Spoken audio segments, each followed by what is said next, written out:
कल्पना कीजिए, एक भारतीय युवक जो रात के अंधेरे में दुश्मन देश की सरजमीन पर कदम रखता है। वो जानता है कि अगर एक बार पकड़ा गया तो मौत लगभग तय है। फिर भी उसके चेहरे पर डर नहीं है, बल्कि एक हल्की सी मुस्कान है, क्योंकि उसके दिल में सिर्फ एक ही आवाज गूंज रही है, देश के लिए सब कुछ कुर्बान। वो युवक था रविंद्र कौशिक। दुनिया उन्हें एक नाम से जानती है, ब्लैक टाइगर।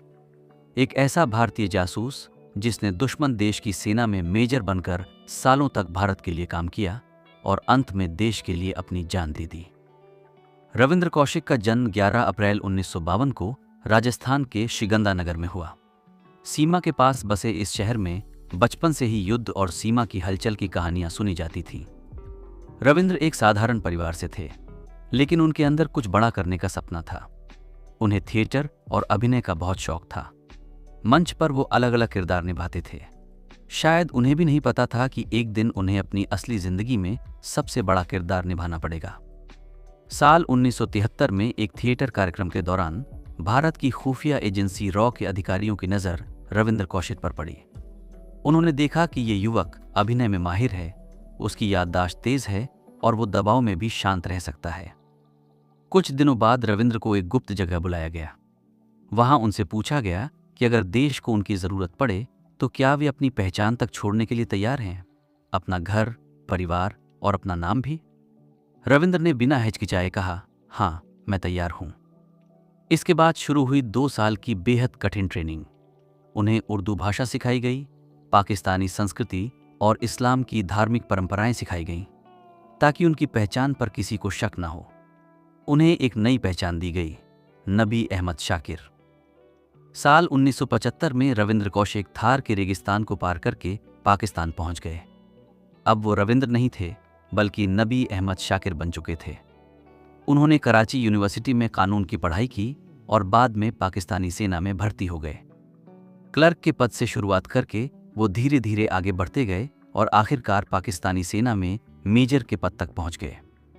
भारत के प्रधानमंत्री इंदिरा गांधी ने उन्हें एक खास नाम दिया, ब्लैक टाइगर, क्योंकि वो दुश्मन देश के अंधेरे में रहकर भारत की सुरक्षा कर रहे थे। पाकिस्तान में रहते हुए उन्होंने शादी भी कर ली और एक परिवार बसाया। उनका एक बच्चा भी हुआ, लेकिन उनके दिल में हमेशा भारत ही बसता था। 1979 से 1983 तक उन्होंने पाकिस्तान की सेना से जुड़ी बेहद महत्वपूर्ण जानकारियां भारत तक पहुंचाईं। इन जानकारियों में ट्रूप मूवमेंट, सैन्य रणनीतियां और बॉर्डर से जुड़ी योजनाएं शामिल थीं। कहा जाता है कि उनकी दी हुई जानकारी की वजह से हजारों भारतीय सैनिकों की जान बची, लेकिन 1983 में उनका कवर टूट गया। एक अन्य भारतीय एजेंट पकड़ा गया और पूछताछ के दौरान उसने रविंद्र कौशिक का नाम बता दिया। इसके बाद रविंद्र कौशिक को गिरफ्तार कर लिया गया। उन्हें सियालकोट के इंटरोगेशन सेंटर में ले जाया गया, जहां 2 साल तक उन पर बेहद क्रूर यातनाएं दी गईं। लेकिन इतनी यातनाओं के बावजूद उन्होंने भारत के खिलाफ एक शब्द भी नहीं कहा। 1985 में उन्हें मौत की सजा सुनाई गई, जिसे बाद में उम्र कैद में बदल दिया गया। उन्हें मियां वाली जेल भेज दिया गया। जेल की खराब परिस्थितियों के कारण उन्हें टीबी हो गई और धीरे धीरे उनका शरीर कमजोर होता गया, लेकिन उनका हौसला आखिरी सांस तक नहीं टूटा। 21 नवंबर 2001 को सिर्फ 49 साल की उम्र में भारत का ये बहादुर जासूस पाकिस्तान की जेल में हमेशा के लिए चुप हो गया। भारत ने कई बार उनकी बॉडी वापस मांगी, लेकिन पाकिस्तान ने इसे ठुकरा दिया। आज भी उनकी कब्र पाकिस्तान की जमीन में कहीं मौजूद है। रविंद्र कौशिक ने अपनी पूरी जिंदगी देश के लिए कुर्बान कर दी, अपनी पहचान, अपना परिवार और अपनी जवानी। लेकिन बदले में उन्हें मिली गुमनामी। फिर भी ऐसे ही गुमनाम नायकों की वजह से हम आज सुरक्षित हैं।